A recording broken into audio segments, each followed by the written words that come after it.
أكد وزير الشؤون الخارجية والتعاون الإفريقي والمغاربة المقيمين بالخارج ناصر بوريطة أن المغرب جدد التأكيد على تمسكه بوقف إطلاق النار مع الاحتفاظ بحق الرد بأكبر قدر من الشدة على أي تهديد يطال أمنه. وقال بوريطة في حوار خاص به مجلة The Parliament Magazine نشر اليوم الاثنين أن المغرب أكد مجددا على تمسكه بوقف إطلاق النار والعملية السياسية مع الاحتفاظ بحق الرد بأكبر قدر من الشدة في دفاع مشروع عن النفس ضد أي تهديد يطال أمنه. وفي معرض إجابته على سؤال حول تأثير الانهيار المحتمل لاتفاق وقف إطلاق النار على الاستقرار الإقليمي، ذكر الوزير بأنه منذ عام 2016 قامت ميليشيات البوليزاريو مرارا بأعمال غير قانونية، لا سيما أعمال الابتزاز والعصابات في المنطقة العازلة بالجرجارات وشرق الجدار الدفاعي، في انتهاك للاتفاقيات وتجاهل صارخ للدعوات الصادرة عن الأمين العام للأمم المتحدة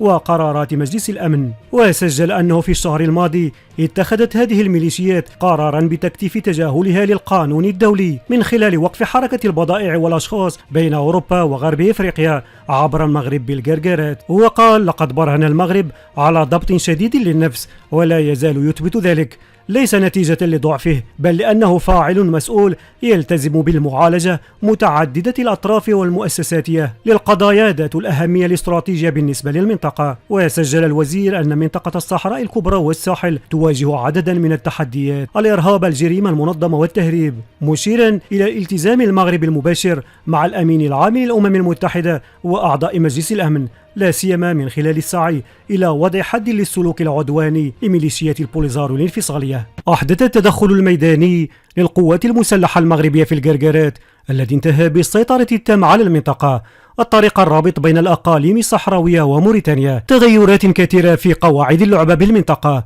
أبرزها الإقرار التدريجي للجزائر بأنها طرف في النزاع، وهو الأمر الذي بلغ ذروته اليوم مع حديث افتتاحية مجلة الجيش الجزائري عن أن التطورات الأخيرة التي شهدتها المنطقة تعنيه وأن عليه الاستعداد لمواجهة التهديدات الصادرة عن بعض الأطراف. وأورد الجيش الجزائري في المقال الذي نقلته الصحف الجزائرية المقربة من النظام على أن الوضع الإقليمي المتردي على طول شريط حدودنا وقيام بعض الأطراف مؤخرا بتهديد أمن المنطقة يعنينا، وذلك في إشارة إلى التدخل المغربي في الجرجارات. وأشار الجيش الجزائري ضمنيا إلى أنه مستعد للتحرك دفاعا عن جبهة بوليزاريو الانفصالية، وبالإضافة إلى اللغة العدائية التي حملتها افتتاحية الجيش الجزائري تجاه المغرب، فالمثير أيضا هو أن هذه هي المرة الأولى التي يصرح فيها هذا الجهاز الذي يوجد على رأسه الفريق السعيش نقريحة باستعداده لخوض حرب مع جاره الغربي من أجل الصحراء، وهو كلام يمثل اعترافا بأن الجزائر طرف في الصراع، خاصة وأن رئيس الأركان الذي سبق أن دعا الانفصاليين إلى حمل السلاح ضد الجيش المغربي يوصف حاليا بأنه الحاكم الفعلي للبلاد في ظل اختفاء الرئيس عبد المجيد تبون منذ نقله إلى ألمانيا للعلاج بسبب إصابته بفيروس كورونا. تلقت جبهة البوليزاريو صفعة قوية من أكبر حلفائها وداعمها بالقارة الإفريقية بعدما أعلن رئيس جنوب إفريقيا والرئيس الحالي للاتحاد الإفريقي سيريل رامابوزا اليوم وجهة القرار 693 الصادر عن القمة الإفريقية التي انعقدت في يوليوز 2018 في نواكشوط بموريتانيا. القرار 693 الذي تعتبره الرباط انتصارا لها ينص على حصرية الأمم المتحدة كإطار للبحث عن حل للنزاع الإقليمي حول الصحراء المغربية مع إنشاء آلية الترويكة لدعم جهود الأمم المتحدة لتسوية هذا النزاع المفتعل. وأوضح رئيس جنوب إفريقيا في ختام القمة الاستثنائية 14 للاتحاد الإفريقي حول إسكات الأسلحة أن التعديلات المقترحة إدخالها على القرار 693 خلال هذه القمة إنما تؤكد مقتضيات القرار المذكور. وكالة المغرب العربي للأنباء اعتبرت تصريح رئيس جنوب إفريقيا نجاحا إضافيا للمغرب في مواجهة المحاولات والمناورات الغاشمة التي ينهجها أعداء الوحدة الترابية للمملكة سعيا إلى زرع بذور الانقسامات داخل القارة. وأشارت إلى أن هذا الانتصار يأتي في وقت يواصل فيه المغرب بثقة تامة مساهمته القيمة في الجهود الرامية إلى انبثاق إفريقيا قادرة على تولي زمام مستقبلها بنفسها حسب لماب. وكان وزير الخارجية ناصر بوريطة قد اعتبر سابقا أن قرار الجمعية العامة للاتحاد الإفريقي رقم 693 الصادر بنواكشوط يضع قضية الصحراء المغربية في إطارها الأنسب المتمثل في الأمم المتحدة، ويخول بالتالي تنقية أجواء الاشتغال بالاتحاد الإفريقي وتحصين الاتحاد أمام أي محاولة غير ملائمة للانحراف به عن مسار الوحدة والاندماج. وأوضح بوريطة أن هذا القرار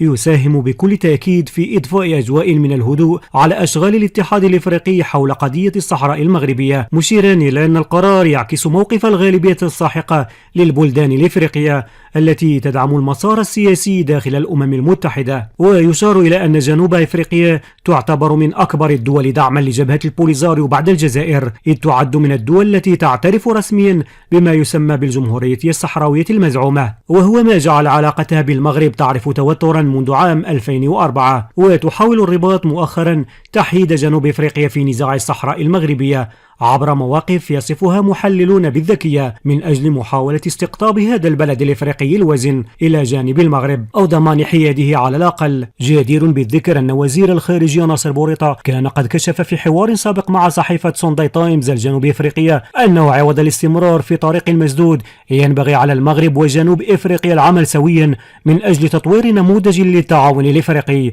وشدد بوريطة حينها على أن المغرب وجنوب إفريقيا بالنظر إلى موقعهما الجغرافي لا ينبغي أن تسود بينهما مشاكل ثنائية، مرجعا الخلافات بين البلدين إلى اتخاذ بريتوريا موقفا حول قضية تهم منطقة تقع على بعد مئات الكيلومترات، وهو موقف يتعارض مع موقفي الأمم المتحدة والاتحاد الإفريقي وفق تعبيره. من العيار الثقيل بطلها مسؤول جزائري غير مسؤول بمنظمة الاتحاد الإفريقي. هذه الفضيحة التي حولت صاحبها لأضحوكة وسط كبار مسؤولي القارة السمراء بعدما تم اكتشاف تزويره لوثائق غاية في الأهمية، منها بيان القمة الإفريقية التي ستنعقد بحر هذا الأسبوع. الفضيحة تفجرت بعد أن اكتشف مسؤول منظمة الاتحاد الإفريقي أن الدبلوماسي الجزائري المدعو إسماعيل شرقي الذي يشغل منصب مفوض الاتحاد الإفريقي للسلام والأمن حاول تزوير وثائق غاية في الأهمية من شأنها تغيير موقف الاتحاد الإفريقي من قضية الصحراء المغربية، وهذا بشكل انفرادي في محاولة منه للاحتيال والنصب على مسؤولي المنظمة. الجزائري إسماعيل شرقي رئيس لجنة السلام والأمن التابعة للاتحاد الإفريقي PSC تم تكليفه بترجمة النسخة الفرنسية من مسودة البيان الذي سيتم تقديمه في القمة المقبلة لرؤساء دول الاتحاد الإفريقي في 6 من دجنبر تحت شعار إسكات البنادق بالقارة الإفريقية، والذي من المقرر أن تناقش فيها التطورات الأخيرة في المشهد الأمني بإفريقيا. وحاول المسؤول الجزائري في تصرف غير مسؤول إدراج تصريحات لصالح عصابة المرتزقة الانفصالية المدعومة من الجزائر في البيان الذي طلب منه ترجمته، وهو ما أنتج نسختين مختلفتين لنفس الوثيقة الصادرة خلال الاجتماع الأخير للجنة الممثلين الدائمين للاتحاد الإفريقي، والتي تناقش وتسلط الضوء على نقاط الحوار في قمة رؤساء دول الاتحاد الإفريقي. واستغل المسؤول الجزائري منصبه لتزوير النسخة الفرنسية من مسودة الإعلان التي ستقدم لرؤساء الدول والإعلام الفرنكوفوني، حيث أضاف الجزائري في بيانه المزور عبارة أن رؤساء دول الاتحاد الإفريقي يجددون التأكيد على التزامهم الراسخ بإنهاء جميع تقلبات الاستعمار في إفريقيا والسماح بسرعة بتقرير المصير بالصحراء، بينما النسخة الأصلية باللغة الإنجليزية التي جرت الترجمة على أساسها لم تتضمن بتاتا أي إشارة من هذا القبيل، ولم تنطل حيلة المزور الجزائري على ممثل المغرب بالمنظمة القارية الذين نبهوا رئاسة الاتحاد الإفريقي لهذا الأمر، وهو ما دفع كبار القادة والمسؤولين بالمنظمة لتوجيه توبيخ شديد اللهجة للمسؤول الجزائري الذي خان الأمانة والعهد وخالف الأعراف وحاول استغلال منظمة رسمية لتمرير موقف بلده العداء للمغرب. ومن المقرر اتخاذ عقوبات رادعة في حقه غادة انعقاد لجنة الأخلاقية بالمنظمة نظرا لجسامة الجريمة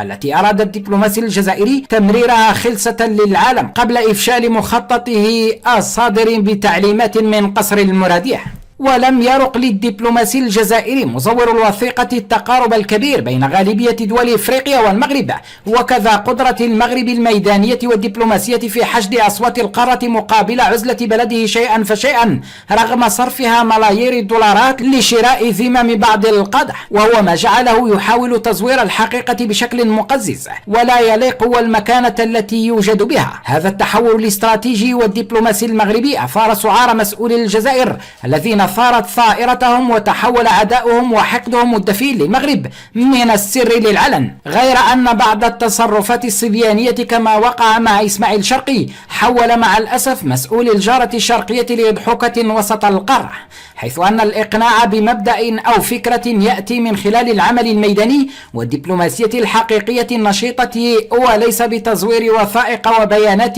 والكذب لتضليل الشعب الجزائري أولا وتصدير أزماته الداخلية الخانقة نحو الخارج، وكذا بجعل سلطات الجزائر في موقف لا تحسد عليه أمام المنتظم الدولي بتصرفات أقل ما يقال عنها أنها العبدرار الصغار يسيرون بلدا كبيرا. تواصل عناصر المرتزقة خرجاتها الإعلامية المضللة التي يحاول من خلالها هذا الكيان الوهمي إثبات